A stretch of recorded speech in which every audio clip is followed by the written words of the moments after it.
Bom dia. Bom dia, Jéssica. Tudo bem com você? Tudo e com você, Wagner? Tudo ótimo, graças a Deus. Então tá bom.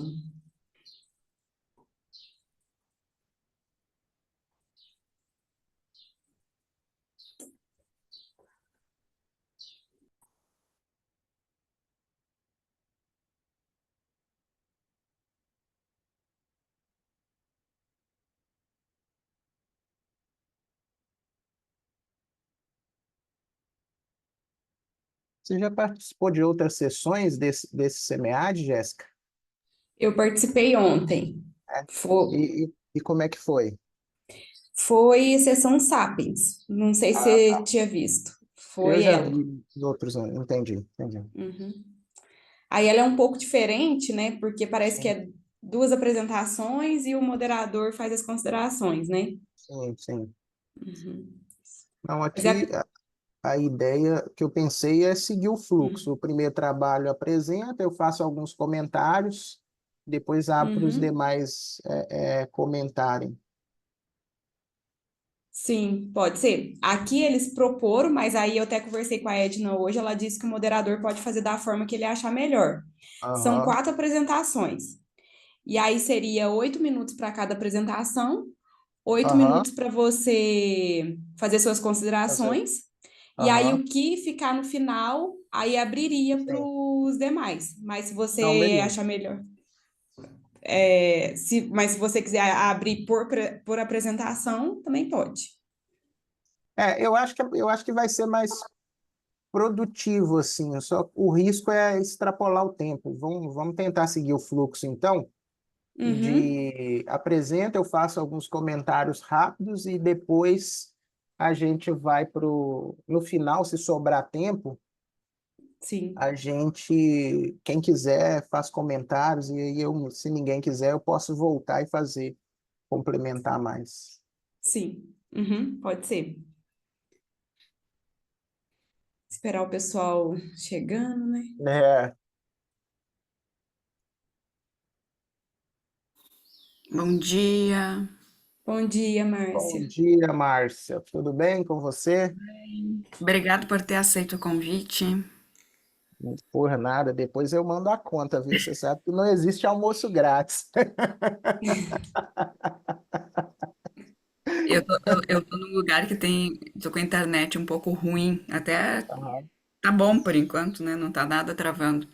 Mas eu vou ficar aham. com, com o áudio fechado aqui. E a minha aluna que vai apresentar. Ah, beleza. Ela ganhou bebê dia. Bebê tem 2 semanas. Putz. Nossa, Aí eu disse pra ela, tu tem certeza que você quer apresentar? Eu apresento. Não, não, pode deixar, eu vou. Eu disse, então tá. Aham. Então daqui a pouquinho ela deve estar entrando. é. Aham. Parabéns para ela, viu? Eu tenho um É, bebê de 1 e 4 e as 2 primeiras semanas foi. Não, ela é. Não tá gravando, né? não, Acho que não, não. não sei, eu acho que não, Não, não Tá tá, sim. não. Recording. Está sim? Tá sim? tá? Tá. Então eu não vou falar. Tá, tá. Essa parte vocês tiram depois, né? Ela não queria nem tirar a licença de 15 dias. Eu, Sério? sério, eu disse assim, por Não, favor, tá tu doido. tem direito. Eu disse assim, vai aproveitar teu bebê. Esquece mestrado. Depois Com você volta e certeza. faz, né? Não, prof, eu preciso terminar as disciplinas, eu não quero ficar para trás, não sei o que. Bom, então vamos fazer um acordo. Pelo menos 15 dias, 15 dias você vai tirar do atestado 15 dias. Então, Aham. isso foi um combinado, quase uma, porque, tipo assim, obedece tua orientadora, sabe? Foi mais ou menos assim. Se Ela, não, estava no outro dia fazendo alguma coisa, né? sim. Aí essa semana eu Sim. queria um artigo e eu não estava conseguindo achar. Eu disse assim, olha, só se você for sentar na frente do computador, ligar o computador, fazer alguma coisa, você me manda. Quando eu vejo, me manda um monte de artigo, tipo uns minutos depois, assim, sabe? Eu disse assim, não era para fazer isso, eu não vou te perguntar mais nada. Nossa, tá de parabéns. Nossa, o É, meu não dormia. Ele não dormia. sério? Não dormia, ele acordava de meia em meia hora, gente. Uns 3 meses ele ficou tipo assim, aí depois foi passando para 1 hora, depois 2 horas, mas no início assim, Ela disse que ele é muito bonzinho, que ele é muito queridinho, assim, que ele é um amor, que ele é um anjo. Mas igual, uhum. né? Eu tenho duas sobrinhas gêmeas. Então, a, uma dorme bem durante o dia e a outra praticamente não dorme durante o dia. E aí, a que praticamente não dorme durante o dia, dorme melhor durante a noite. Olha ela chegando aí. Ela dorme melhor durante a noite e a que dorme melhor durante o dia acorda mais vezes. E elas estão com cinco Nossa. meses agora. Mas ter uma noite de sono, eles ainda não sabem o que que é, assim, horas e horas e horas de sono, eles ainda não sabem. Porque quando não é uma que tá acordando, é a outra. É, sim.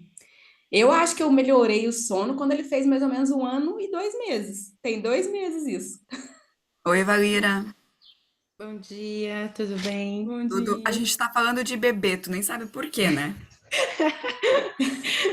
Ai, prof, nem fala. Eu tive que contar que você quis me apresentar. Sim, sim, compromisso é compromisso. Isso. E a gente tava falando de dormir. Daí eu falei, né, que o Benjamin dorme bem, que é tranquilo, né? Muito bem. Nossa, olha, dei sorte, dei sorte. É, deu. Tava falando para elas que eu tenho um de 1 e 4. E ele foi dormir mais um pouco a partir dos 3 meses.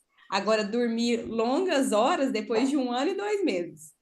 Sim, te entendo, porque eu também eu tenho a minha mais velha tem 8 e ela dormiu uma noite inteira, ela já tinha 2 anos. Nossa. Nossa. Então foi. Aí eu tava preparada para o pior e agora tô muito surpresa. Foi, Deus olhou e falou: Você já ficou Já sem pagou. dormir, né? Já É. pagou. Isso. Só cumprindo o protocolo, Wagner, eu vou fazer a apresentação do artigo de disclosure, Uhum. só me apresentando aí. Beleza. Os demais já estão na sala?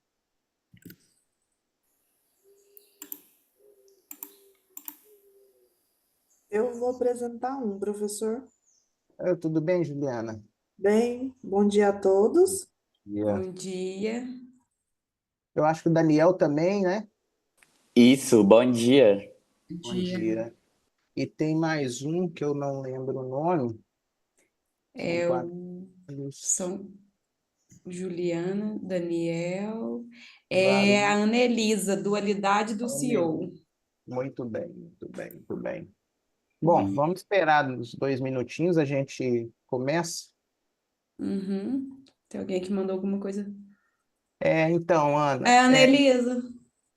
os demais estão ouvindo. Eu imagino que deva ser alguma coisa aí no seu equipamento. Mas ela não tá nem ouvindo, ela não adianta falar porque ela não vai É, ouvir. Ah, é tô verdade, mandando, verdade. tô mandando. Ah, Eu nem vou fazer um comentário, só vai parecer pejorativo, sabe? hoje em dia tem que tomar cuidado, né? Nós somos amigos, mas vai que eu me ofenda. Ai, ai. Bom dia, tudo bem? Meu nome é Hernani, professora Márcia, bom dia. Obrigado pela participação de vocês. Oi, Jéssica, Bom tudo bem? dia, Hernani. Tudo bem? Wagner, bom dia a todos. Bom dia, Hernani. Só para dar uma análise e ver se está tudo ok. Pelo visto, sim, né? Ok. Sim. Tudo Mais um ótimo. minutinho. Desejo a Espero vocês. que continue. Obrigado, obrigado. Obrigada.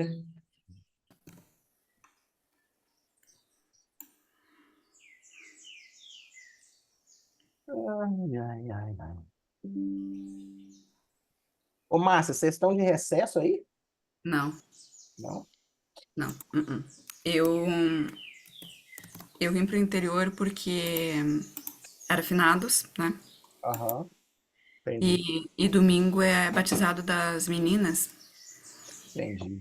Daí, ontem teve uma oficina, os meus alunos tiveram uma oficina. Hoje a minha aula é de forma remota sempre, né, nas quartas-feiras. Aham, E eu combinei então com os meus alunos, eu vou dar aula remota amanhã à noite. entendi. Entendi. daqui, é. Eles ficaram bem tristes, sabe? Assim, Oh, quando eu disse, ai, tô demais. tentando alguém para me substituir, eles, não, professora remota, você tem certeza? Sim, tá. Faço Então, ideia, depressão. então eu vou fazer remota daqui amanhã. Então, beleza. Bom, É. bom dia a todos, já deu 8h30, vamos Bom dia. iniciar aí a sessão. Ô, Jéssica, Oi, você que é doutora na dinâmica, e me corrija se eu estiver falando alguma coisa errada, tá? A gente vai tá seguir bom. o fluxo da recomendação do congresso, do evento, que os trabalhos, cada trabalho vai ser apresentado, eu vou fazer alguns comentários rápidos, né? E aí vai na sequência. Ao final, se sobrar tempo, aí a gente abre para discussão. Se mais ninguém quiser fazer comentários, eu vou reforçando algumas coisas que eu deixei de falar na primeira etapa. Tudo bem? E aí vamos seguir Certo. o fluxo aqui. Para mim aqui, na planilha que eu recebi, o primeiro trabalho, quando eu clico no link está sem o nome, é a evolução histórica do risco. Você tem a sequência aí, Jéssica? Eu tenho a sequência que está no SEMEAD mesmo, Tá, que então é isso tá. mesmo, evolução histórica do risco. Isso, isso. E Deixa eu aí, só fazer uma consideração, Wagner, claro, que para o tempo vai ser 8 minutos de apresentação, 8 minutos de consideração. Aí, quando isso. tiver faltando 1 minuto, eu vou interromper vocês. É um pouco chato, mas Não, eu só sem vou falar problema. assim, ó, falta 1 minuto, tá bom? Sem problema, sem problemas. Então tá, é isso mesmo. Ok? E tem a opção, todo mundo quer fazer a apresentação e também pode passar o vídeo. Fica a critério de vocês. Bom, a evolução do risco é comigo e eu posso apresentar? Fica à Pode vontade, sim. Juliana. Ah, vocês conseguem ver meus slides? Sim, sim, perfeitamente. Posso começar? Pode Fica à sim. vontade. Então, bom dia a todos, obrigado pela presença na sessão.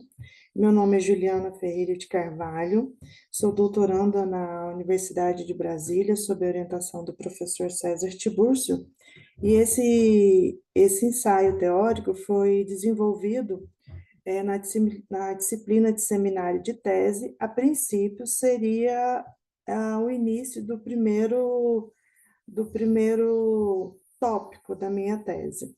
Então, como objetivo, nós estabelecemos que é explorar histórica e teoricamente o risco de crédito, bem como a parte de modelagem diante dos preceitos do princípio da parcimônia. Além disso, destacar a importância de modelos parcimoniosos na predição de risco. E a justificativa foi a necessidade de aprofundar a compreensão teórica sobre modelos de risco, os quais são importantes no meio corporativo ao auxiliar os tomadores de decisões sobre concessões de crédito. Então, dentre os inúmeros conceitos que a gente traz de risco, um dos que a gente pontuou lá, que são encontrados na literatura, é esse ideograma chinês, onde o primeiro representa oportunidade e o segundo risco. E Knight, também, em 1921, ele diferenciou o risco de incerteza ao pontuar que risco é uma incerteza quantificada. Além disso, Lima, lá em 2023, ele faz uma classificação de riscos, trazendo os riscos dividindo em estratégicos, não estratégicos e financeiros. Os financeiros dividem-se em riscos de mercado, de crédito, de liquidez operacional e legal. A parte de crédito ele está associado à ideia de fornecer recursos a uma contraparte com um compromisso de pagamento futuro, geralmente acompanhado de juros com uma compreensão pelo uso do capital. E crédito também tem uma função importante na economia. Por quê? Porque facilita investimentos, consumo e também proporciona crescimento econômico. Já na parte de risco de crédito, o risco de crédito, uma definição que a gente traz é incerteza sobre a capacidade do tomador de honrar compromissos financeiros. Eles também são divididos, podem, né, ser divididos em risco de default, degradação de crédito e risco soberano. Sobre a avaliação de risco de crédito, uma das principais formas de avaliar é olhar as classificações trazidas pelas agências de ratings, assim como suas limitações. Na fundamentação teórica, na parte de modelos de risco de crédito, os objetivos dos modelos seriam avaliar a capacidade de pagamento e prever probabilidade de inadimplência. Os principais modelos são os modelos mais tradicionais, encontrados na literatura, são os que usam análise discriminante e regressão logística. Um dos mais discutidos na literatura, o modelo de Altman, e o modelo de Olson também, com o Wall-Score. Além disso, a literatura tem trazido os modelos que utilizam machine learning. E quais seriam os desafios? A influência ou a inclusão de variáveis macroeconômicas e as questões de previsibilidade. Trazendo tudo isso sobre o princípio da parcimônia, o que a gente visa discutir é que, às vezes, ou muitas vezes, análises com modelos mais parcimoniosos ou com menos variáveis, talvez esses modelos tragam ou tenham o mesmo poder preditivo do que modelos mais complexos. Não necessariamente modelos de machine learning. A questão é comparar se modelos com mais variáveis ou modelos tradicionais versus modelos com machine learning, será que esses modelos não teriam o mesmo poder preditivo?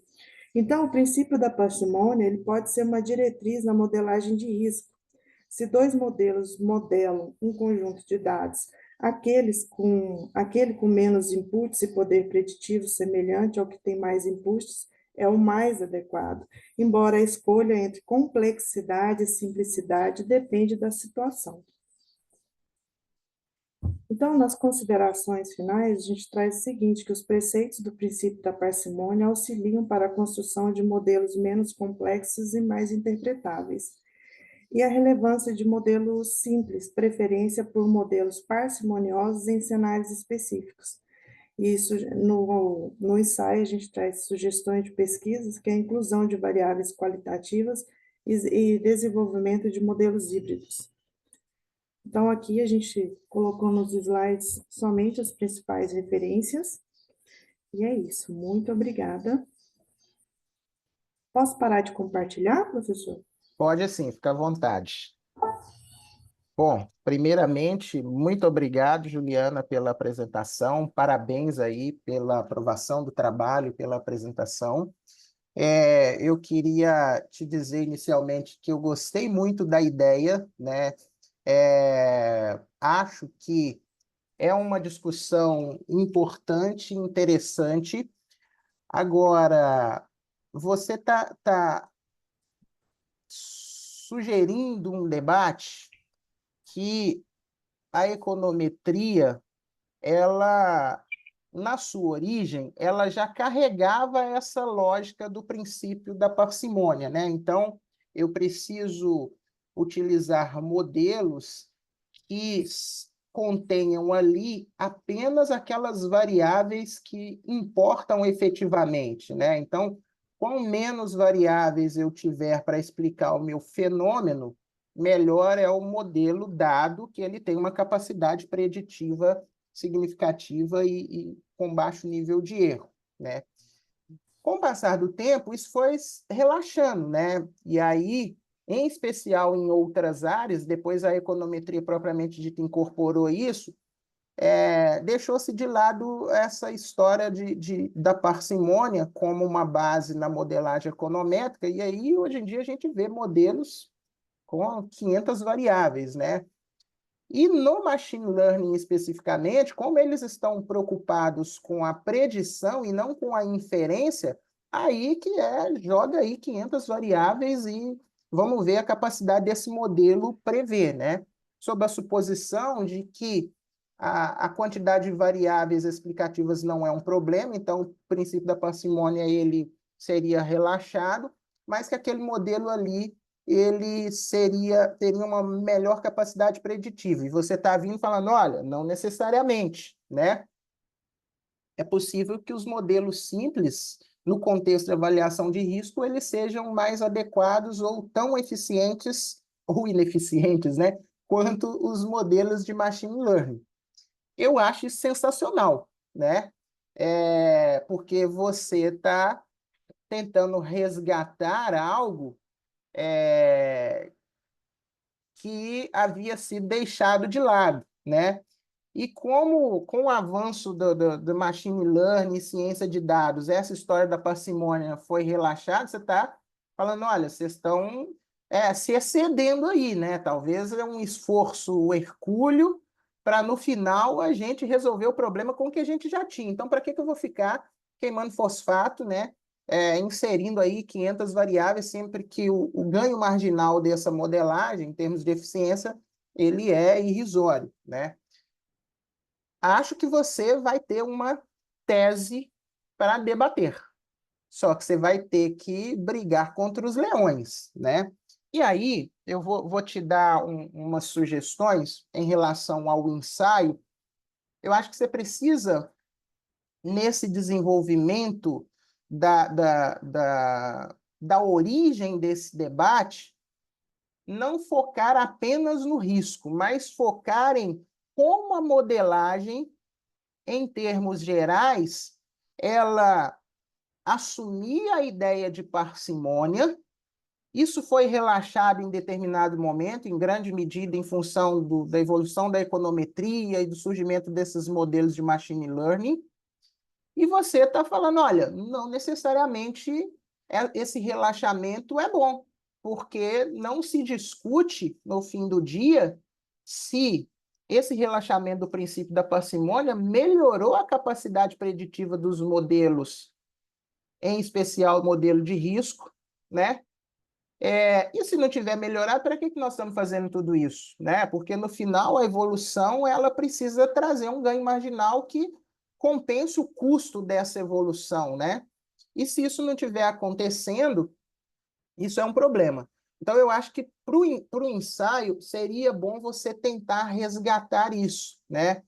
Para falar, olha, a coisa começou assim, durante um longo tempo foi assim, depois foi relaxando. Eu estou argumentando que não necessariamente esse relaxamento foi bom. A gente precisa olhar para a capacidade preditiva desses modelos mais parcimoniosos comparados com os menos parcimoniosos, né? Eu acho que isso é um ponto. O outro ponto que eu acho que é importante para você nessa abordagem histórica, eu acho que é bom você privilegiar a literatura internacional de ponta, né? E deixar a literatura nacional apenas para contextos específicos do Brasil, né?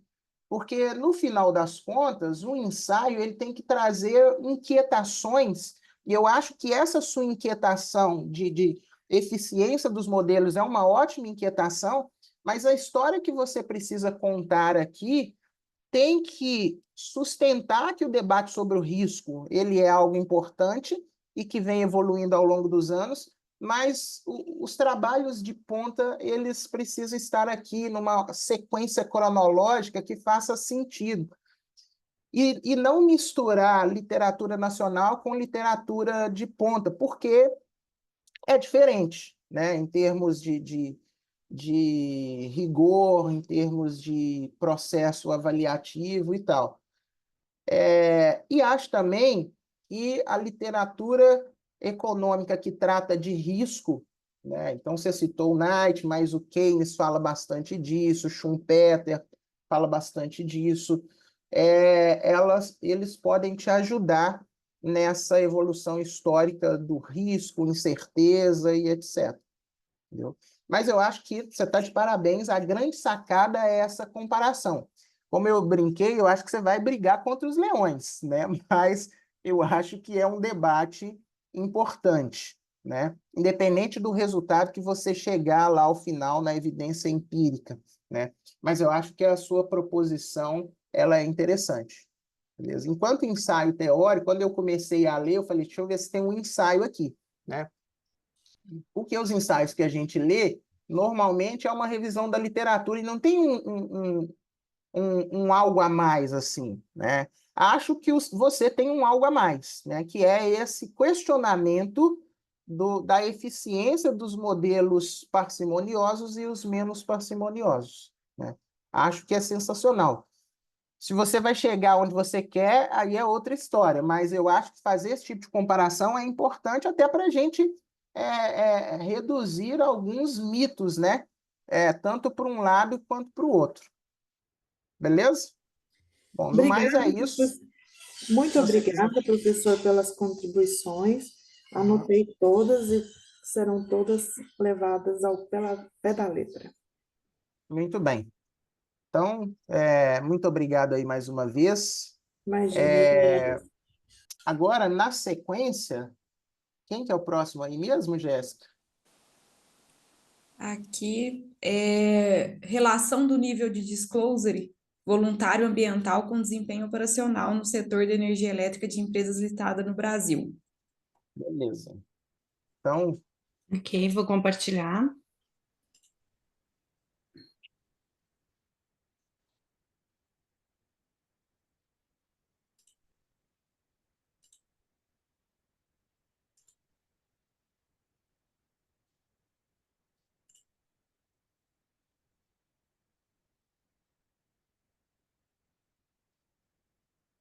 Conseguem ver a tela já? tá Não, vindo. ainda não. É, Tá carregando. Apareceu. Apareceu? Então, sim, vamos sim. lá. Sim.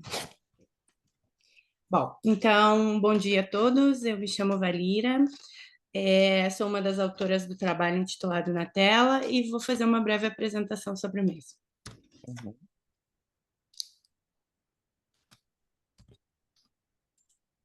Não passou? Não, não está passando. Ai, perdão, deixa eu... Agora sim. Bom, então o estudo ele deriva de uma problemática que associa esses três fatores. Primeiramente, o setor de energia elétrica, que é um setor de alto impacto ambiental. O disclosure, que é uma ferramenta desses agentes com essa característica de impacto, uma ferramenta utilizada para demonstrar transparência e preocupação com a causa, e também o desempenho operacional dessas empresas. Com base nisso, então, definiu-se a questão problema, que é qual a relação do nível de disclosure voluntário ambiental com o desempenho operacional no setor de energia elétrica de empresas listadas na Brasil Bolsa Balcão. Da mesma forma, o objetivo. E com base nos pressupostos teóricos, definiu-se a hipótese H1, que é o nível de disclosure ambiental é significativo e positivo com o desempenho operacional de empresas do setor elétrico. Vou passar rapidamente os procedimentos metodológicos para poder me aprofundar mais nos resultados. Então, em relação à classificação da pesquisa, a pesquisa foi classificada como quantitativa, descritiva e documental. Iniciamos com uma população de 65 empresas. Após os critérios de seleção da amostra, terminamos com uma amostra de 27 organizações entre grupos e empresas. O período investigado foi de 2016 a 2022 e a pesquisa documental foi realizada nos relatórios de sustentabilidade das empresas da amostra.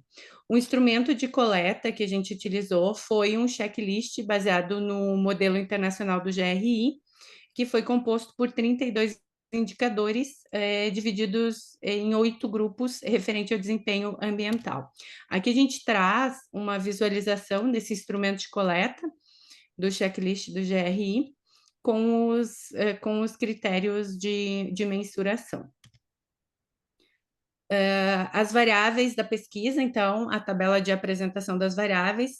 Então, a gente trabalhou como variável dependente a DIVAN, justamente baseada no checklist, a gente fez uma mensuração do nível de divulgação de cada uma das empresas, e como variáveis explicativas, tendo em vista que a gente pretendia verificar a relação do desempenho operacional, a gente utilizou o ROI, o ROA e o ROI.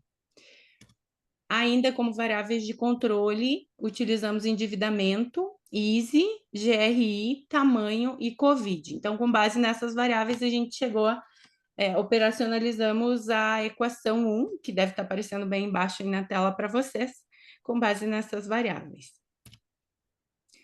Então, chegando na parte que realmente importa, né, nos resultados, a primeira tabela que a gente traz é a de estatística descritiva.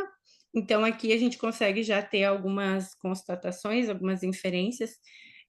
Primeiramente, em relação ao DIVAN, ao nível de divulgação, a gente consegue verificar que temos um nível de divulgação baixa, conseguimos verificar com base no mínimo e máximo que a gente tem uma amostra bem ampla, bem variável, com empresas que divulgam desde nível mínimo, 0, até empresas que divulgam bem completinho, 100%.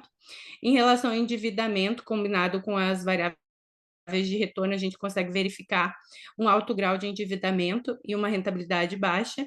E em relação às variáveis de controle, COVID e EASY, a gente vê uma relação baixa, uma média baixa.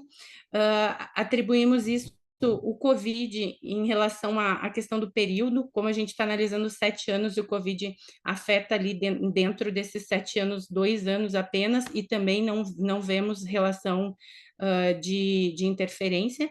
E em relação ao EASY, porque poucas empresas da amostra compõem essa carteira.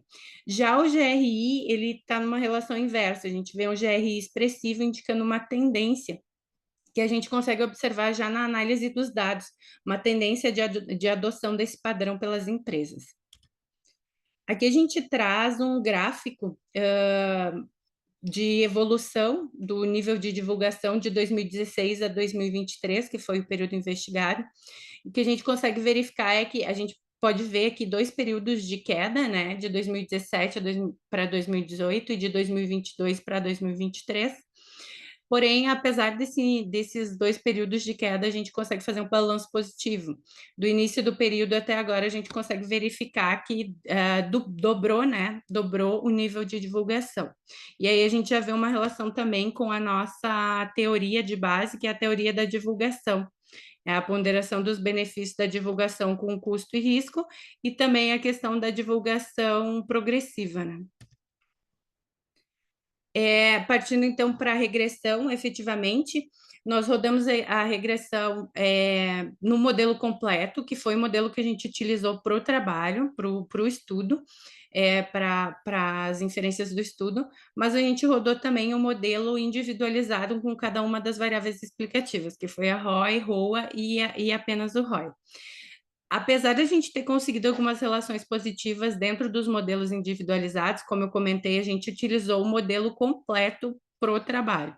Então, no modelo completo, a gente não consegue confirmar a hipótese 1, e então, contrariando a expectativa da relação positiva entre rentabilidade e nível de divulgação, a gente não verifica isso. Além disso, deixa eu colocar para cá.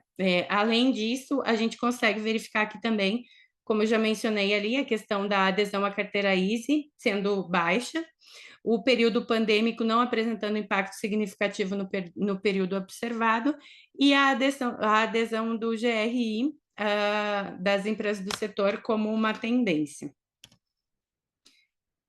Como contribuições, então, a gente traz, como considerações finais, a gente traz as contribuições do estudo para os demais estudos de divulgação, para a teoria de divulgação e para os usuários internos. Então, aqui a gente faz um destaque, né, para a questão da integração da informação contábil com a questão ambiental. Valira, falta 1 minuto, tá?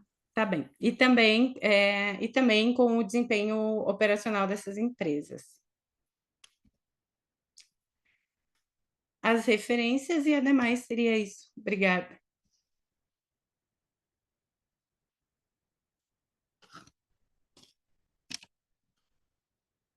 Bom, primeiro, parabéns, Valira, pela apresentação, parabéns pela aprovação do trabalho.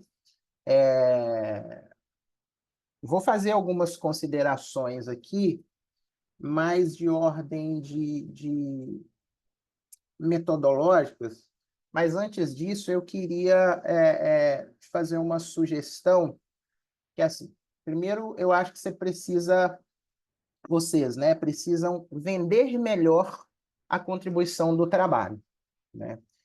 Porque, no fim do dia, o que a gente precisa nesses artigos é demonstrar o que nós estamos fazendo além do que já foi feito, né? Existe toda uma literatura anterior que já trouxe algumas evidências sobre aquele fenômeno, e eu preciso me perguntar o que eu estou trazendo de novo em relação ao que já existe, né? E aí a gente precisa seguir meio que um protocolo de falar da motivação do trabalho, da evolução do estado da arte, a lacuna que está sendo preenchida, o problema, as contribuições e implicações desse estudo. Eu acho que vocês precisam dar uma fortalecida geral nesse aspecto, né? Um questionamento que aparece lá na metodologia, mas eu queria já fazer, é por que só o setor de energia? Qual que é a justificativa? A gente se baseou na questão justamente do impacto, né? O Pois é, impacto do mas setor. essa suposição, ela é questionável, né? Porque no final das contas, e aí eu vou falar por que que ela é questionável. O debate sobre o disclosure voluntário, e você falou bem, ele tem a ver com custo-benefício de se fazer aquela divulgação, né? Mas tem diversos fatores que influenciam nisso, e isso é uma das sugestões que eu vou falar, um dos principais é como os meus pares setoriais se comportam em relação à divulgação, né? Porque se eu estou observando que os meus pares eles divulgam determinadas informações, e se eu observo que esses meus pares eles têm alguns benefícios econômicos decorrentes disso, o que eu vou fazer? Eu também vou divulgar, né? E isso não ocorre só no setor de energia, isso ocorre em diversos setores, né? E aí, é óbvio que isso gera uma implicação prática grande, né? Porque o custo de obter essa informação aqui da divulgação é alto. Porque imagino que vocês foram na unha fazer esse checklist, né? Mas assim, eu acho que vocês vão melhorar a consistência das evidências, possivelmente vão melhorar a qualidade das... Vocês estão me ouvindo? Vocês estão me ouvindo? Tá Tá. picando um pouco. Cortou um pouco, mas tá. Tá. Cortou. Se vocês fizerem isso, vocês vão aumentar a quantidade de observações, grau de liberdade, e as inferências provavelmente vão ter maior confiabilidade, né? Eu, enquanto avaliador, enquanto professor, né, orientador, a primeira coisa que eu iria pensar aqui é: você está querendo fugir do trabalho de coletar o dado, né? E eu entendo isso quando a gente está fazendo um trabalho de disciplina, entendo isso quando a gente está sob a pressão do tempo para entregar a dissertação e etc., ou alguma coisa, né? Só que agora o seu esforço é para publicar e no melhor periódico possível. Então, eu acho que você deve fazer esse esforço para trazer mais dados e as suas inferências, os seus resultados, eles serem mais confiáveis, né? Porque essa baixa quantidade de observações pode explicar em alguma medida o que você encontrou lá nas regressões, beleza? Aí, ó, a Márcia está falando que era um artigo de disciplina, então você estava com a faca no pescoço, não tem jeito. Eu entendo perfeitamente, a gente já foi aluno de mestrado e doutorado, a gente sabe o que é isso. Mas eu acho que agora é hora de você pensar nisso, você e a equipe, né, Valir? Bom, em relação à sua hipótese, eu queria fazer um comentário rápido, né? Você colocou assim, ó, o nível de disclosure ambiental é significativo e positivo com desempenho operacional em empresas do setor elétrico. Só que o questionamento é o seguinte: quem é a variável explicada e quem é a variável explicativa? A variável explicada é o nível de disclosure, não é isso? A variável explicada é o desempenho, explicativa é o desempenho, correto? Do jeito que está lá no modelo. Então, eu inverteria, porque, na verdade, é a explicativa explicando ou associada, no caso aqui é associada, né, com a explicada, beleza? E não o contrário. Porque, no final das contas, a hipótese ela tem que ser coerente com o teste principal que você está fazendo, que basicamente é que o coeficiente X lá de desempenho, ele tem uma associação positiva lá com o nível de divulgação. Eu daria uma mexida nessa hipótese. Bom, em relação à amostra, eu acabei já falando, acho que você precisa ampliar essa amostra para maior possível, porque, naturalmente, quando você restringe ao setor, você vai ter viés de seleção, né? E como a gente não tem uma amostra probabilística, a gente já tem essa fragilidade em qualquer inferência. Então, tente obter a maior quantidade de observações possível. Na sua modelagem, independente de você ter falado aqui que o VIF foi relativamente baixo, está acima de 5, alguns autores vão falar que isso aí já é um problema. Não, às vezes, e aí tem um pouco a ver com o que a Juliana estava falando, né? A ideia da parcimônia. Veja, você tem o ROI, você tem o ROA, você tem o ROI, né? São 3 variáveis que, independente da correlação aqui estar baixa, elas são colineares, né? Elas estão relacionadas. Então, quando você enfia as 3 na mesma regressão, vai haver problema de multicolinearidade ali, né? Porque, em teoria, essas 3 variáveis estão correlacionadas. E aí, o modelo completo em que você enfia as 3 juntas, eu acho, né? Pela teoria econométrica e pela prática, eu não faria isso, né? Para mim, só faz sentido os modelos em que as proxies de desempenho elas estão isoladas em Wagner, cada um. falta 1 minuto. Tá, beleza. Então, eu acho que isso você precisa mexer, né? Porque não faz muito sentido. Eu acho que o mais importante, assim, e que daria um gás, aí é uma sugestão. Cadê a Valira? Estou vendo você, Jéssica. E que daria um up no trabalho, Valira e equipe. Vocês discutirem o efeito dos pares no nível de divulgação voluntário, né? Se vocês olharem a literatura sobre efeito dos pares, basicamente eles vão pegar a variável explicada, no caso aqui, o nível de divulgação voluntário, a média dessa divulgação só dos pares, excluindo aquelas empresas do setor ou algo do tipo. Então, no final das contas, você está vendo como os pares influenciam no nível de divulgação de cada empresa, né? Eu acho que essa é uma contribuição muito maior do que o que vocês fizeram aqui, porque se vocês já conhecem a literatura, tem diversos trabalhos que fizeram isso aqui e em dimensões maiores, né? Isso, quando bate lá na submissão ao periódico, isso dificulta a aceitação. Então, assim, tem outras questões que, se der tempo, no final eu comento, mas as principais, para mim, são essas. Essa questão do modelo, né? Que, se vocês olharem aqui, as regressões elas estão bem frágeis em termos de confirmação ou não das hipóteses, e tem alguns problemas aqui de quantidade de observações. Me parece que tem que dar uma olhada na distribuição das variáveis. Mas se vocês fizerem esse aumento da quantidade de observações e forem discutir o efeito dos pares, eu acho que vocês vão deixar o trabalho melhor e com uma maior competitividade, pensando-se em publicação futura.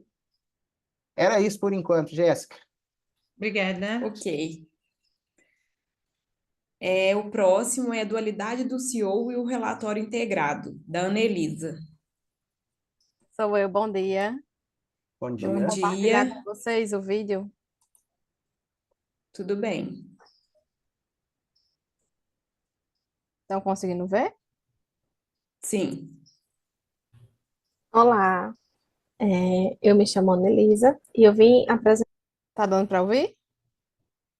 está sim, Apresentar certinho. para vocês brevemente sobre o artigo aprovado na CMEAD de 2024, cujo tema é Dualidade do CEO e Relatório Integrado, um estudo nas companhias brasileiras de capital aberto. Tem como autoria eu e os professores citados no slide abaixo. Vou explicar brevemente para vocês a relação existente explicada no artigo entre dualidade do CEO, assimetria informacional e relatório integrado. A dualidade do CEO, ela levanta questões importantes relacionadas à concentração do poder, separação de funções e potenciais conflitos de interesse entre acionistas e os gestores. Esses conflitos, eles são explicados à luz da teoria da agência, que examina as relações existentes entre os acionistas e os gestores em empresas. Segundo a teoria, nas empresas em que ocorre a dupla função, a dualidade ela pode criar um ambiente em que o CEO tem poder e influências excessivos, o que pode lhe garantir maior poder para implementar decisões sem levar em consideração os interesses dos stakeholders. Segundo os autores citados no slide, a maneira de reduzir os problemas de agência e mitigar a simetria da informação é através da divulgação de relatórios adicionais. E é aí que entra o relatório integrado, porque ele pode ser visto sobre a perspectiva da teoria da agência como uma ferramenta com potencial capacidade de reduzir a simetria informacional entre os acionistas e os gestores. No contexto brasileiro, ainda não há obrigatoriedade da divulgação dos relatórios integrados para as empresas de capital aberto. No entanto, mesmo não havendo essa obrigatoriedade, é gradativa a quantidade de empresas que passam a aderir voluntariamente à divulgação do relatório integrado. E com isso, estudos recentes, eles buscam investigar quais fatores determinantes da divulgação voluntária desses relatórios. No entanto, a literatura ela ainda carece de evidências da relação existente entre a dualidade de cargos ocupados pelo CEO e a divulgação voluntária dos relatórios, no contexto brasileiro, sendo esta a lacuna na qual este estudo busca preencher. É aí que surge o nosso problema de pesquisa. Qual a influência da dualidade do CEO na divulgação voluntária dos relatórios integrados nas empresas brasileiras? E com isso, a gente utilizou de metodologia e instrumento de coleta as companhias brasileiras não financeiras com as ações negociadas na B3 e a amostra final ela foi composta por 260 empresas no período de 2016 a 2022. Os dados eles foram obtidos através do website da CVM, dos formulários de referências e dos relatórios anuais, assim como os relatórios integrados divulgados nos sites das próprias companhias. Essa coleta ela foi feita de forma manual e o software utilizado foi o Stata. Os dados eles foram analisados utilizando o modelo de regressão logística multinomial. Com isso, a gente criou a hipótese de pesquisa do artigo, que a dualidade do CEO está negativamente associada à divulgação de relatórios integrados.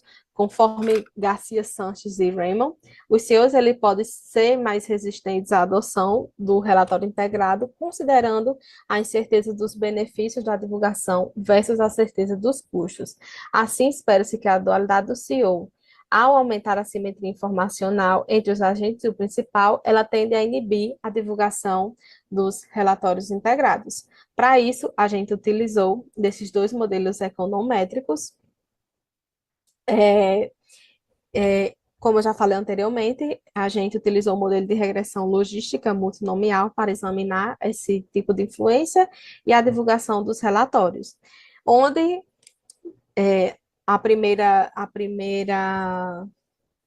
equação, ela apresenta as firmas que reportam de forma voluntária informações similares às impostas pelo IIRC, que é o órgão internacional que disponibiliza as normas de divulgação dos relatórios integrados, e a segunda equação, ela engloba as firmas que reportam informações voluntárias conforme as diretrizes do IIRC.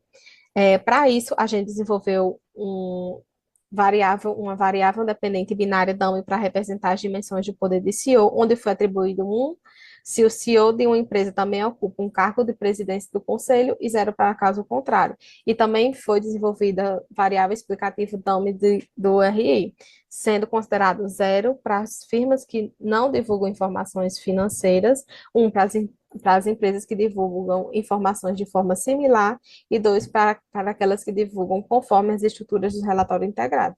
E também nós utilizamos outras variáveis de controle para evitar as distorções dos dados. É com isso que a gente obteve esses seguintes resultados. Com base nos resultados apresentados, a gente identificou que as firmas que possuem um CEO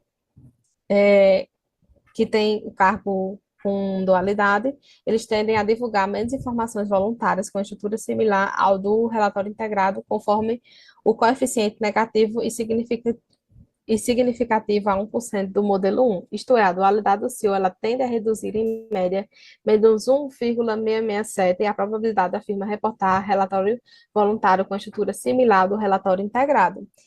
E a gente também evidenciou uma relação negativa e significativa a 1% entre a divulgação e a dualidade, no qual resultaria na redução em média de menos 1,723 logo da variável dependente, ou seja, haveria uma redução na probabilidade da firma reportar o RI de forma voluntária. Os principais achados, eles convergem com a hipótese de pesquisa, sugerindo que as firmas que possuem dualidade do CEO também eles tendem a reportar menos o RI de forma voluntária. Este achado, ele sugere que a concentração do poder na mão do CEO pode acentuar a presença da assimetria informacional ao reduzir a divulgação de mais informações ao mercado por meio de RI. E com isso, esse estudo, ele busca ampliar a literatura sobre o RI, apresentando evidências que ainda não foram discutidas no âmbito dos brasileiros, e eles podem ser úteis aos analistas financeiros, auxiliando no delineamento de suas previsões, aos investidores e também aos órgãos reguladores, auxiliando no processo regulatório do RI. Aí são algumas referências utilizadas no slide, foi de forma bem rápida e sucinta, mas é isso. Muito obrigada.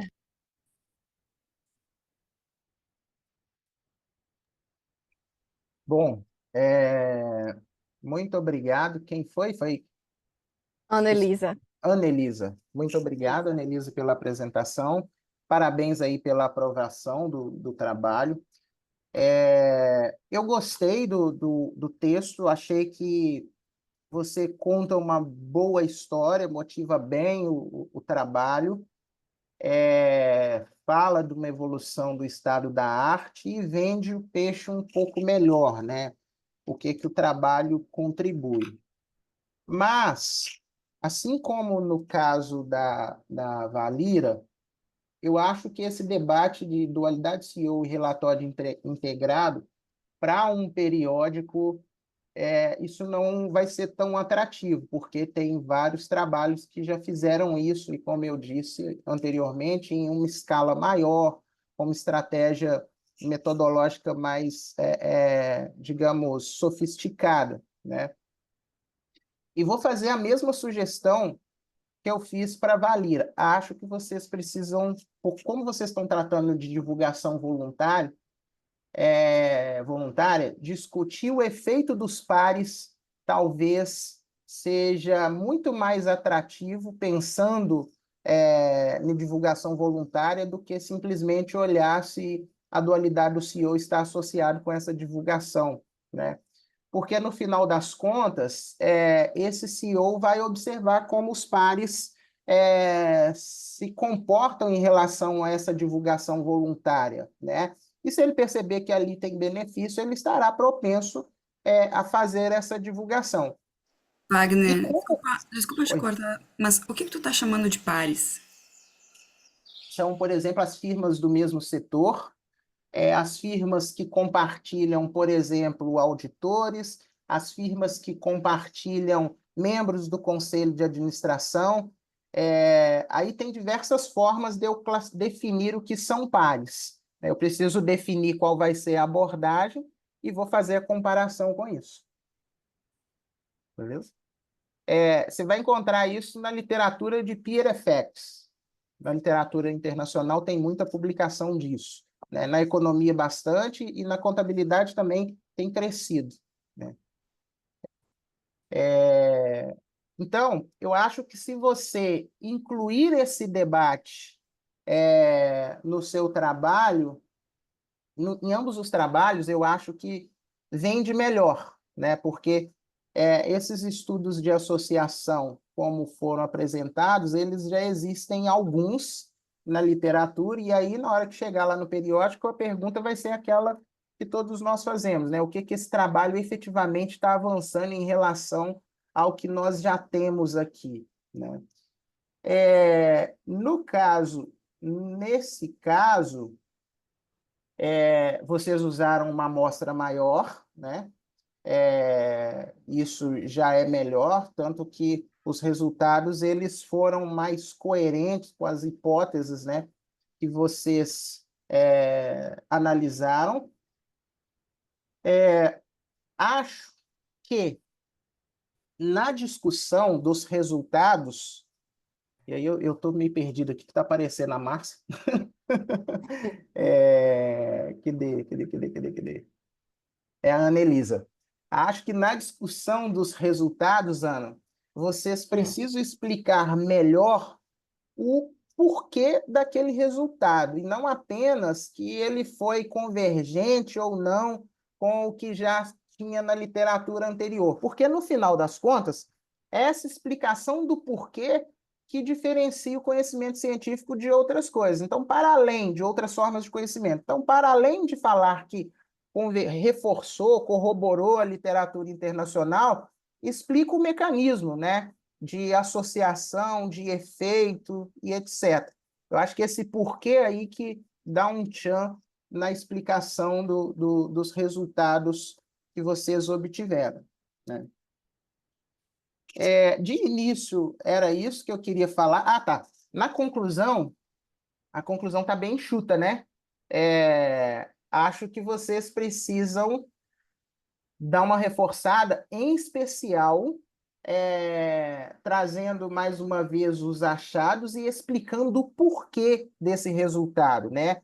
E, mais uma vez, o que esse trabalho contribuiu efetivamente, quais as limitações ou aqueles aspectos que restringem o resultado ou que podem modificá-lo. Por exemplo, do jeito que está aqui, a não inclusão do efeito dos pares poderia afetar o seu resultado, né? Só que eu não acho que você deva sugerir isso para pesquisas futuras, não. Acho que você tem que fazer, né? Porque não é algo difícil de se fazer, principalmente porque você já tem o dado, né? Eu acho que você vai ter uma vida mais fácil. No caso da Valira, vai ser mais trabalhoso, né? Porque obter aquele dado lá no manual é difícil. Mas se quiser publicar num periódico legal, eu acho que esse esforço vale a pena. E a gente precisa abandonar um pouquinho esse negócio de querer publicar imediatamente em revista, né? Deixar maturar um pouco e ter mais qualidade no artigo, nas evidências, para submissão à revista. Mas eu acho que se vocês incluírem esse debate no efeito dos pares, o artigo vai ter outra cara, né? Ambos, né? Mas parabéns aí, Ana, mais uma vez, e a Márcia também, que apareceu aqui. Muito obrigada pelas considerações. Então tá bom. Vamos para o próximo?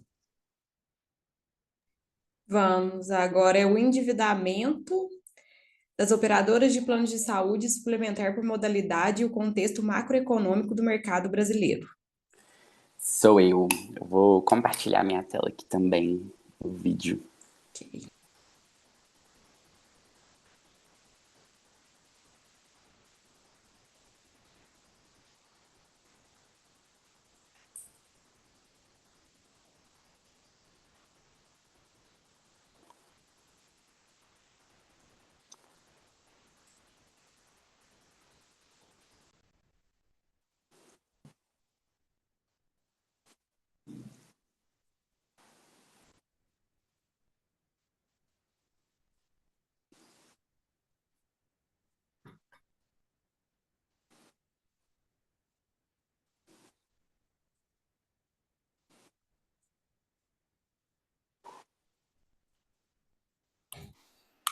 Daniel, Oi.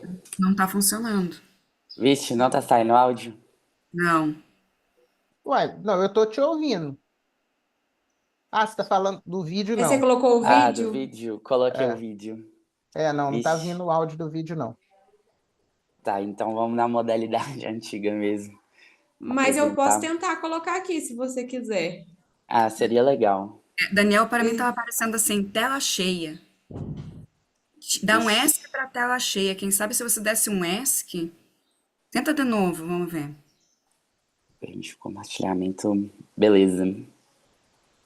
Deixa eu ver se eu consigo. Tá aparecendo alguma coisa para vocês? Sim, sim. Sim, Tela cheia. Começou, né? mas não tá vindo o áudio para mim, Não, não. também não. Então vamos no Ah, jeito então. antigo mesmo. Tá Vamos. tudo Vamos, bem. vamos. Vamos lá. É até melhor, assim você treina, né? Com Melhora a dicção. certeza. Vamos lá, é.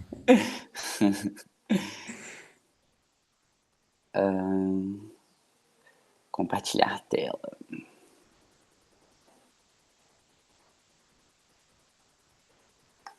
Vocês estão vendo a minha tela? Sim, Não. não, não, não, não, Ah, não. Tava vendo você. Agora isso. a Jéssica.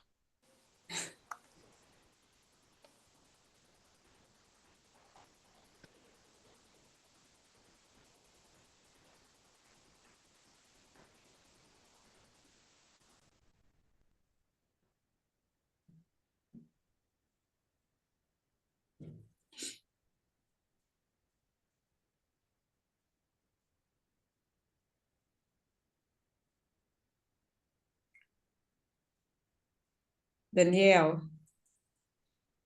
acho que ele caiu. Parece. Vou Parece guardar que um deu uma... pouquinho.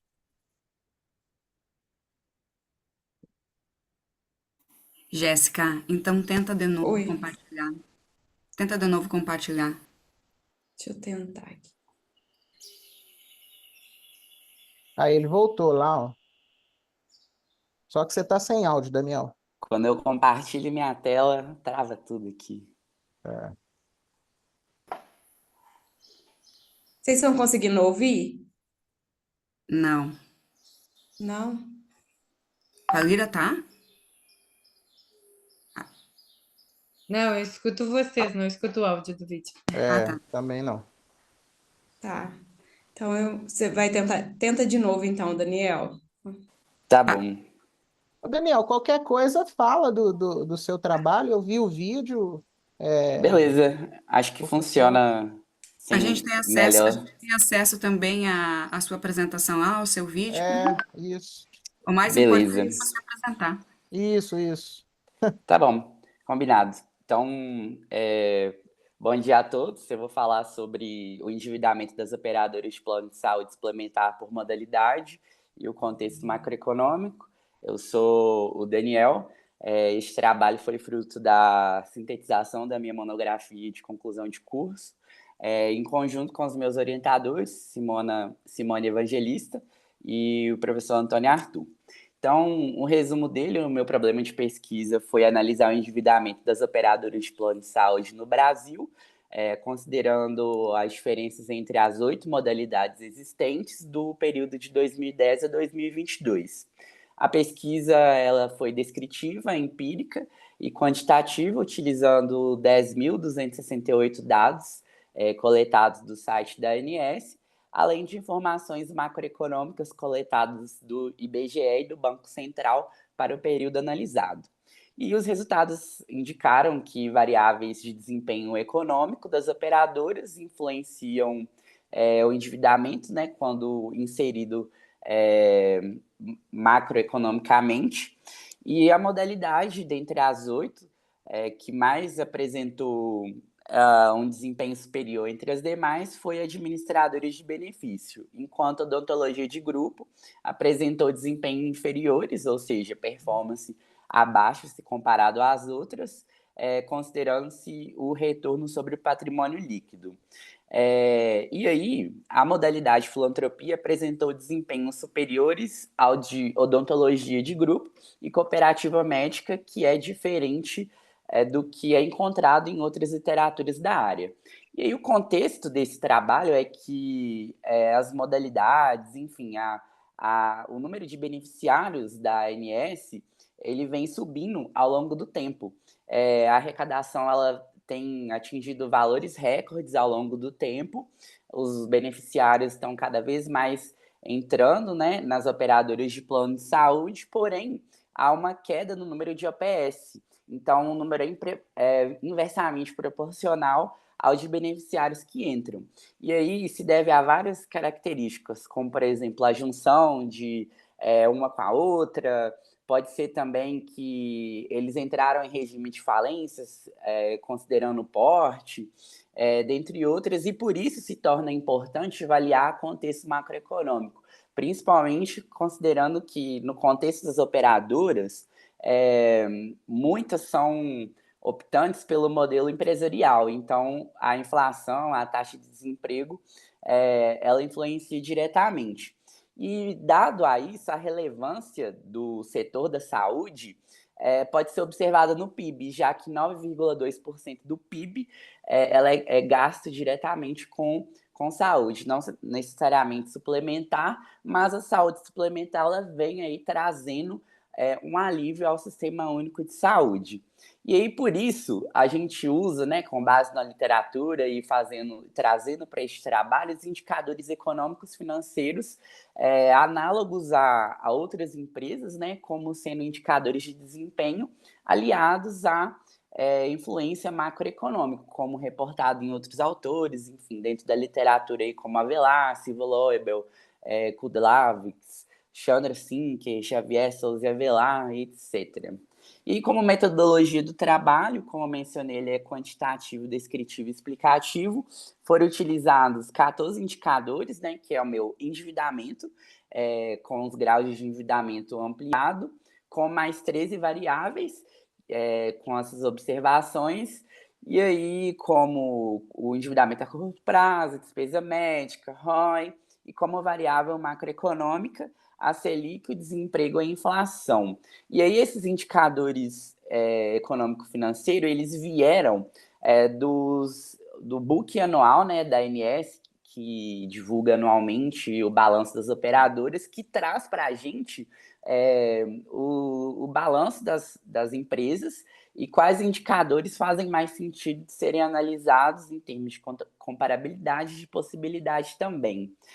Trazendo um pouco da estatística descritiva para a gente conhecer, o coeficiente de variação que apresentou mais homogeneidade foi relacionado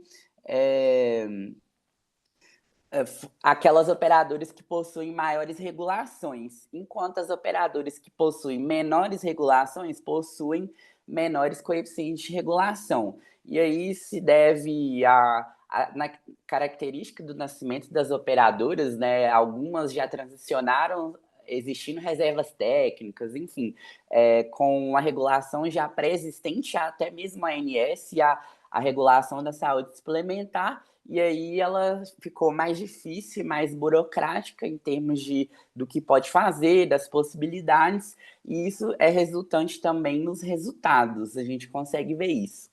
E aí, como resultados encontrados, o meu endividamento ampliado, né, e a longo prazo, ele gera um retorno sobre o patrimônio líquido para a modalidade seguradora especializada, administradora de benefícios, autogestão cooperativa médica. O capital de terceiro sobre capital próprio foi significativo para a seguradora especializada, autogestão cooperativa médica e medicina de grupo, e o aumento da Selic reduz o endividamento de cooperativa médica, medicina de grupo, IPCA, odontologia de grupo, autogestão e cooperativa médica, ou seja, a macroeconomia, né, os tripés macroeconômicos influenciando quase todas as operadoras aí. E aí foi aplicado os diversos testes, né, cabíveis, como, por exemplo, Breusch-Godfrey, Shapiro-Wilk, Breusch-Pagan, que indicaram que não houveram correlações entre os resíduos, A minha distribuição ela foi normal, com variância constante, para o nível de significância de 5%, e para corroborar a existência ou não de multicolorialidade, junto com o Daniel, meu... falta 1 minuto. Tá bom. Junto com o meu teste de correlação por Pearson, eu fiz o teste VIF, que também esteve dentro do aceitável. E o que isso tudo quer dizer? Que o endividamento a longo prazo, se usado de maneira estruturada, ele apresenta benefícios para as operadoras. E isso deve-se estudar, né, em estudos futuros, a relação de variáveis macroeconômicas e choques exógenos, como, por exemplo, a pandemia, além de se incluir o porte. Por quê? Qual que é o diferencial do endividamento ou não para ver se ele é positivo ou negativo, né? Com base nos outros estudos. A inclusão dessa variável do porte, que aí eu consigo ver se ela apresenta uma insolvência, se ela apresenta uma capacidade de honrar seus pagamentos ou não. E isso aí é encontrado também em outros estudos, enfim, ele é apontado com maneiras divergentes, né, peculiarmente, mas de consenso geral nos estudos de Chandra e Sinclair, a incluir variáveis macro, e Avelar e Souza para falar do endividamento, né, como uma estratégia positiva ou não à aproximação ou ao benefício das operadoras e, consequentemente, dos seus beneficiários. É isso. Obrigado.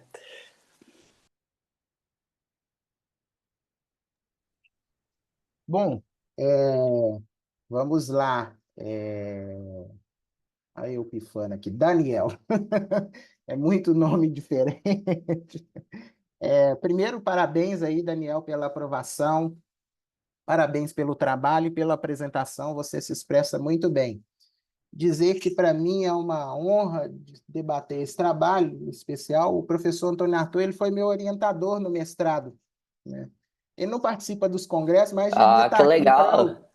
puxar a orelha dele junto, que ele some, né? É isso mesmo. Mas, bom, esse trabalho, então, é fruto do seu TCC de graduação, né? Isso Lá na UFMG. mesmo. Muito bem. Bom, vamos lá, o Daniel. Primeiro, gostei do seu trabalho, né?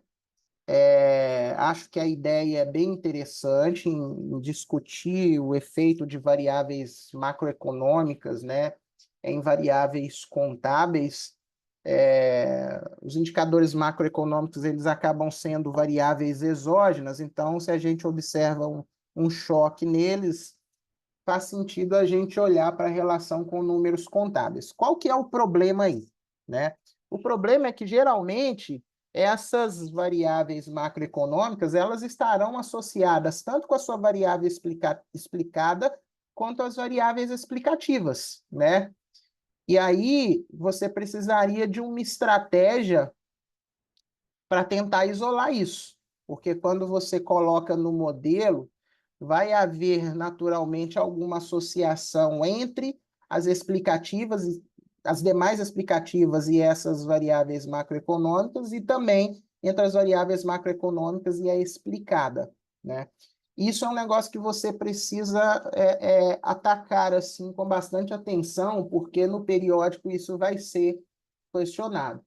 Aí, para eu não perder o raciocínio, eu já vou pular lá para a sua modelagem. Depois eu volto para falar algumas outras questões. Você tem diversas variáveis que naturalmente são correlacionadas.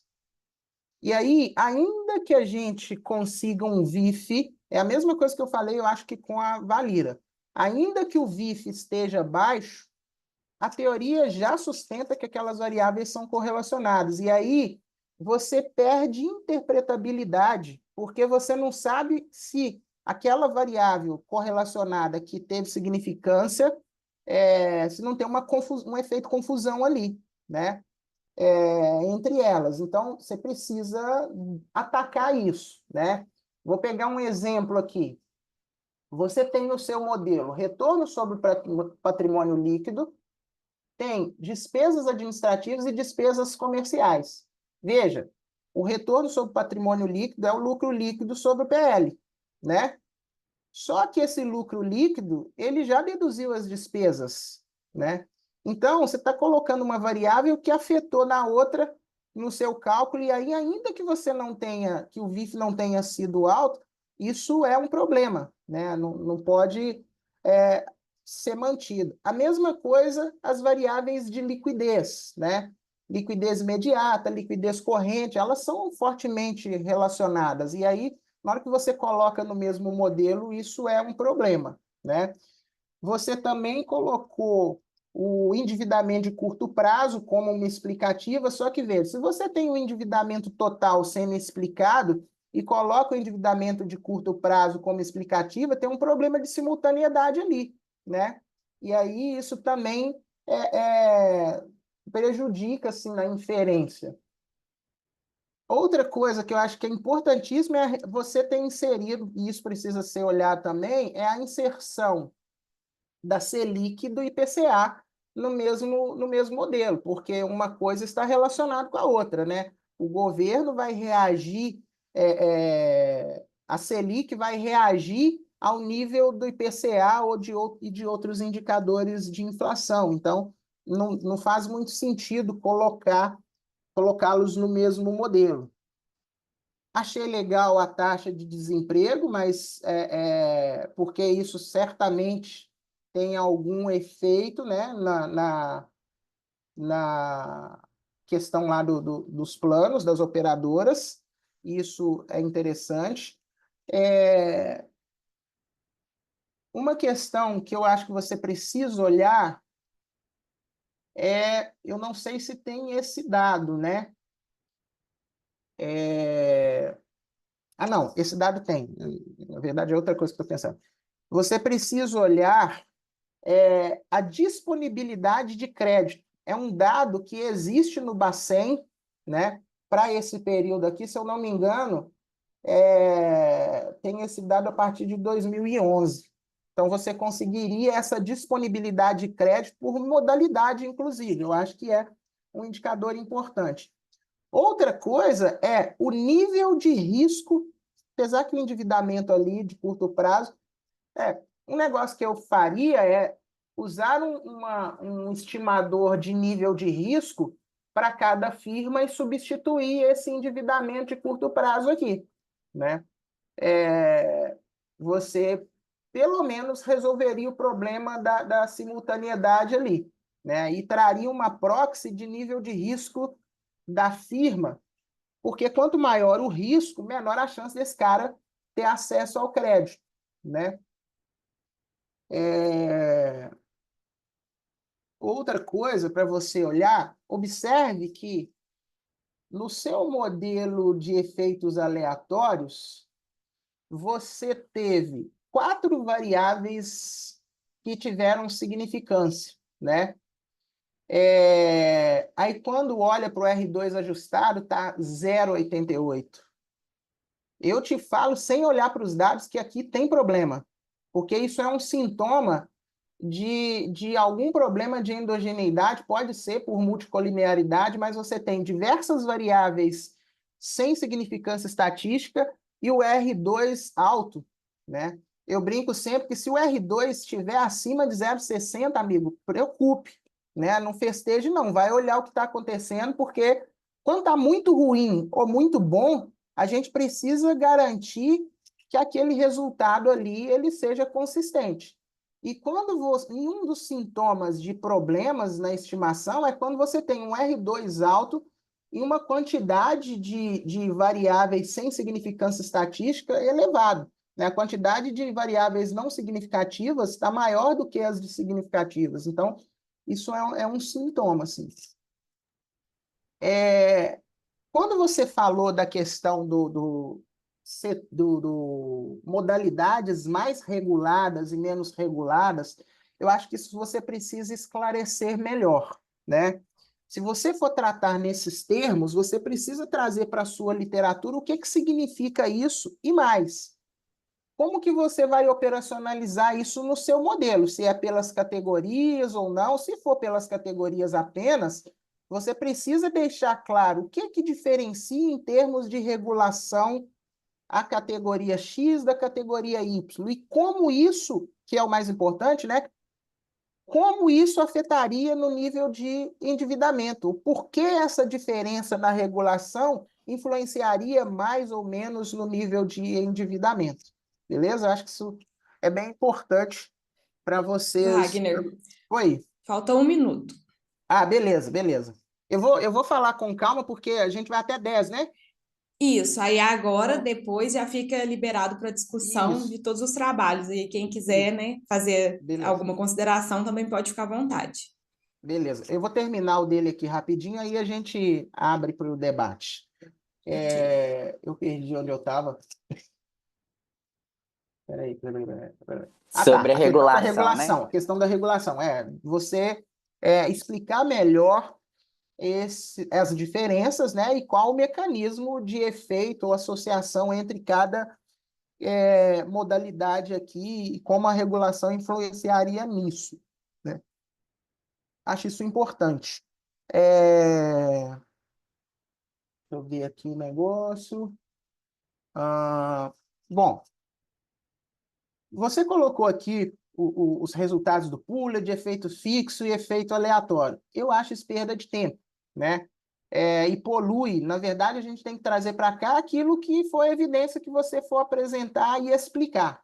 Então, dos 3 modelos aqui, qual aquele que você vai usar? Estou imaginando que se você não fez, você vai fazer o teste de Hausmann lá, o Breusch-Pagan e o teste de Chu, para ver qual que é o mais adequado, né, para esse contexto. Mas no fim do dia, né, o efeito fixo econometricamente é o mais recomendável, mas faça o teste para ver. Inclusive, no seu caso aqui, foi o que deu mais significância, né? Mas aí faça o teste para confirmar lá. Uma outra abordagem que eu usaria é, ao invés de estimar por categoria, estimar empilhado e colocar as categorias como controle, né? Você usa uma categoria de referência, aí você tem que pensar qual que faz mais sentido ser a de referência, e as demais você vai ter o coeficiente em relação àquela categoria de referência. Eu acho que isso é um caminho, mas aí depois que você fizer o teste para o que é o mais adequado, você faz essa estimação conjunta, utilizando as categorias como coeficientes individuais, né, no modelo, e depois você faz essa estimação separada. Em teoria, os resultados têm que ser consistentes, né? A diferença é que você estaria comparando cada categoria com aquela de referência, mas eu acho que é uma análise que contribui. No final das contas, o Daniel, acho que o ponto mais crítico aqui que vocês precisam resolver é essa quantidade de variáveis correlacionadas, pelo menos em teoria. Eu não acredito que não seja só em teoria, não, na prática também, né? Porque isso no periódico é difícil de vocês venderem. E a questão da disponibilidade de crédito, né? Aí você tem que pensar também, por quê? Essas variáveis macroeconômicas que você usou aqui, elas podem estar correlacionadas com a disponibilidade de crédito. Então, quando você for modelar, você precisa pensar, faz sentido eu colocá-las juntas ou não? Muito provavelmente não. Você vai ter que fazer análises adicionais usando outros dados, né? Beleza? No mais, assim, Ótimo. acho que você está de parabéns, é um trabalho de graduação, você fez um bom trabalho, mas para uma revista, eu acho que você vai ter um bom trabalho aí, beleza? Então, Beleza. aproveitando, manda um abraço lá para o Antônio Arthur, para a professora, como é que chama a professora? Simone, Simone, e sucesso aí na publicação. muito obrigado. Daniel, você já está no mestrado? Não, eu tô no processo aí para entrar. Porque eu concordo muito com o que o Wagner comentou, você se expressa muito bem, né? Você consegue ter uma concatenação de ideias muito legais, né? E ter essa ideia, tentar, mesmo na graduação, fazer esse trabalho que você fez, já é algo assim bem diferente, já é algo inovador. Uhum. Então, se você já fez isso na sua graduação, imagina o que você vai fazer no mestrado. A gente vai querer pegar aqui de novo, né, Wagner? Ano que vem, É isso aí. depois. Se quiser vir aprender aqui na UFES, pode vir, viu? Estudar na praia, na beira da praia. Eu Olha, é estou à uma boa, hein? disposição. Você é mineiro, né? Sou de BH. Então vem para cá, eu também sou daí. O Eu Wagner fiz também é mestrado e mineiro. doutorado aí na UFMG. Bom, então, pessoal, nós encerramos a primeira rodada de apresentações e debates. Se alguém quiser fazer algum comentário específico, os autores, se quiserem fazer comentários aos demais trabalhos e os demais participantes também, fiquem à vontade.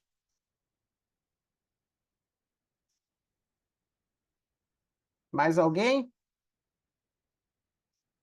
Não? Todo mundo com receio. Todo mundo tímido, né? Tímido. Pois é. Eu Diga, tenho, Márcio. eu tenho um comentário, assim, a gente rodou, né? A gente sabe que tem a crítica do ROI, usar as três variáveis, né? Uhum, Aí fui eu que disse para a Valira, não, vamos trabalhar as três variáveis para ver a uhum, diferença que tem em cada uma delas do impacto. uhum. Se a tua sugestão foi a gente manter as três, mas rodar de forma separada, Separadas. como a gente já Isso, fez. Só isso, isso. na explicação Não não, juntar. não juntar. Tá. É, é. Porque essa crítica aí, ela vai ser natural no Sim. periódico, porque é, ainda... Porque vamos imaginar que você rodou uma correlação entre elas lá, ela foi pequena, né? Uhum. Pode ser, e provavelmente será, por causa do tamanho da amostra, que está pequena. Tá Se você pequeno. aumentar a amostra, não necessariamente você vai encontrar uma correlação fraca e baixa entre elas, né?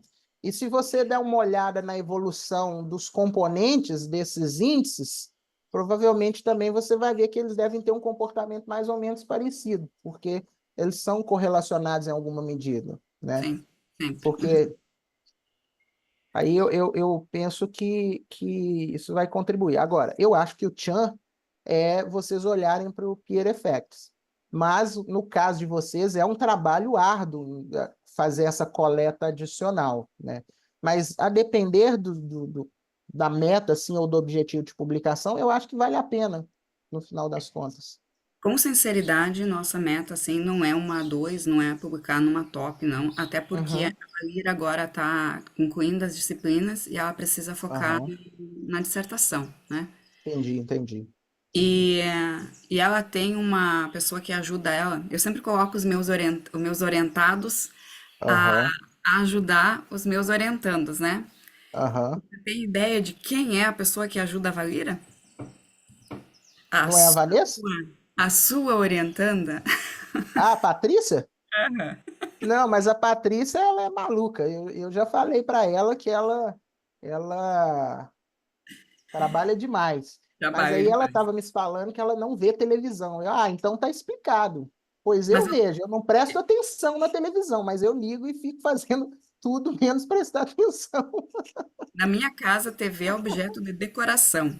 Nossa, Ela que só é ligada beleza. quando é para assistir um filme, e ainda o filme que eu quero, assim, né? Então, É. é. Não, mas eu brinquei, a questão é ficar à toa. Eu quero é ficar à toa em determinados momentos. Eu não vou ficar trabalhando o dia todo.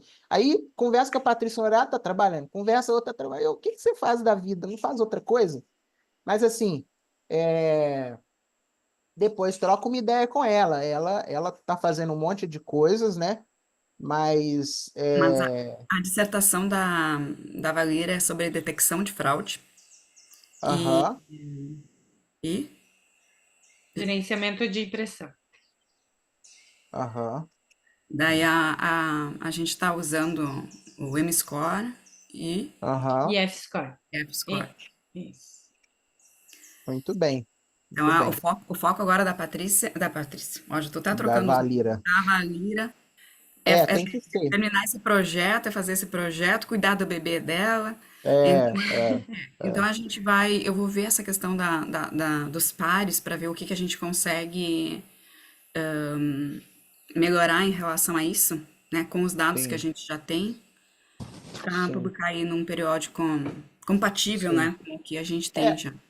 assim, uma estratégia que eu uso às vezes é chamar mais gente para dividir a coleta e depois compartilhar a base integral do que foi coletado, né? Se o cara for usar aquilo, eu acho que isso é um incentivo. Vamos imaginar que tem algum aluno falando sobre divulgação de GRI. Cara, a gente está afim de pegar dados de todas as empresas. Vamos dividir aqui, depois a gente compartilha essa base. Eu acho que é uma boa estratégia, Uhum. porque você acaba dividindo, né, o esforço braçal e depois, no final das contas, um não fazendo o que o outro está fazendo, eu acho que tem que compartilhar, né, no final das contas. Eu acho que é uma estratégia também. Teria que ver, teria que pensar É. nisso. Ok? Bom, e os demais? Daniel, aproveita que você está falando com um cara que entende tudo de métodos quantitativos. Ô, Tira tô todas as suas aprendendo, dúvidas com ele. tô Ah, eu aprendendo. tenho uma mesmo que eu anotei aqui. Diga.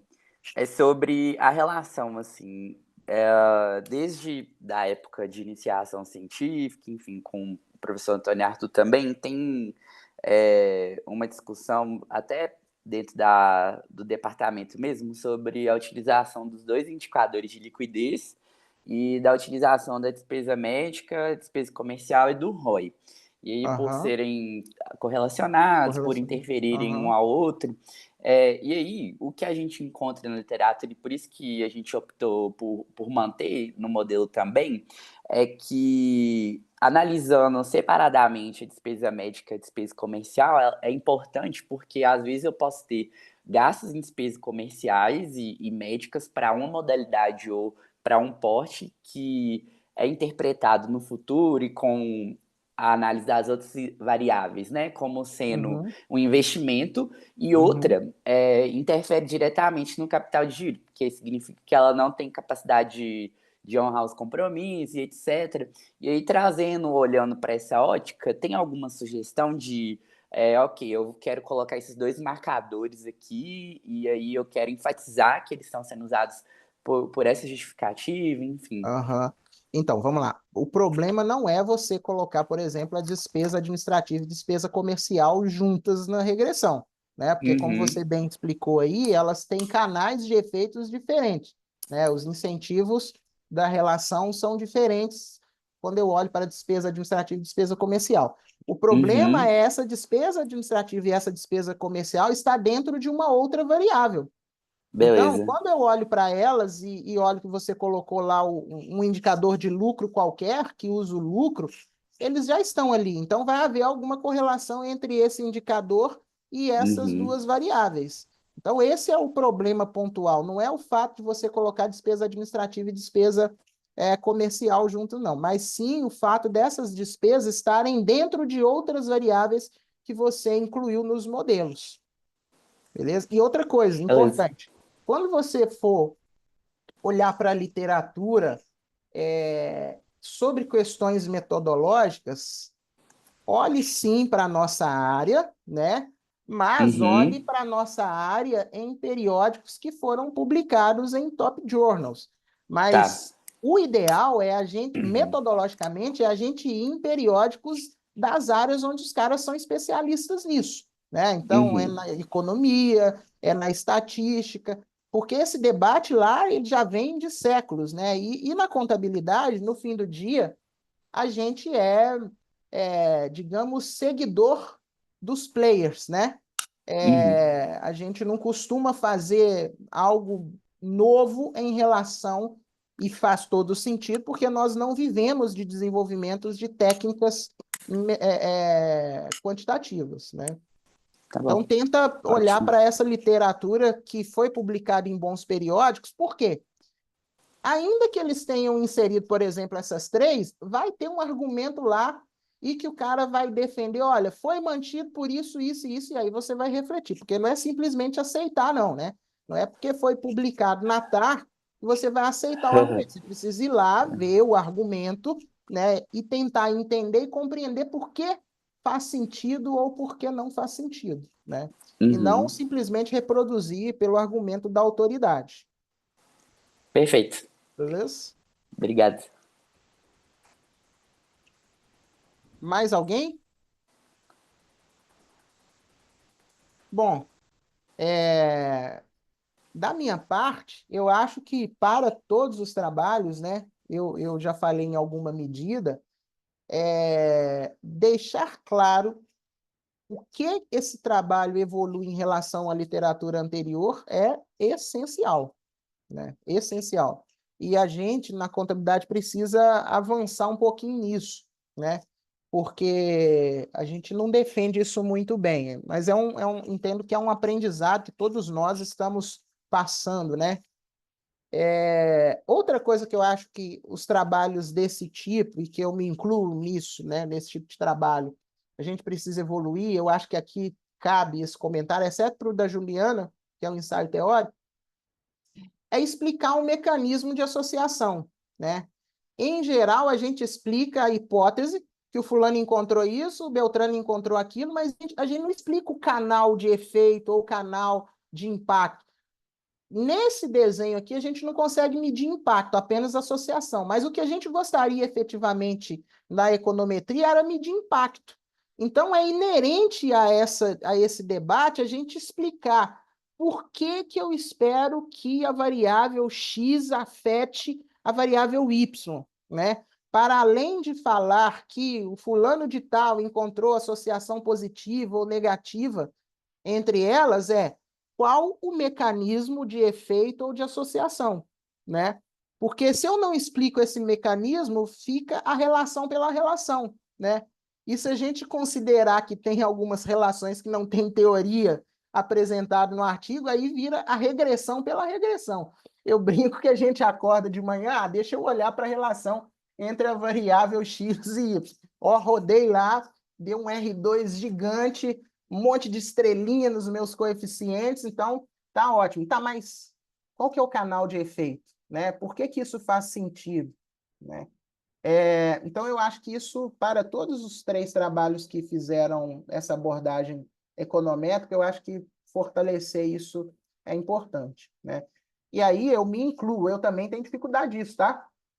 Só agora, mais recentemente, que eu tenho me preocupado mais, porque eu tenho dado mais atenção para a literatura econômica, que, em alguma medida, e não vamos generalizar, eles explicam melhor esses mecanismos, né? Ainda que a gente não esteja medindo o impacto.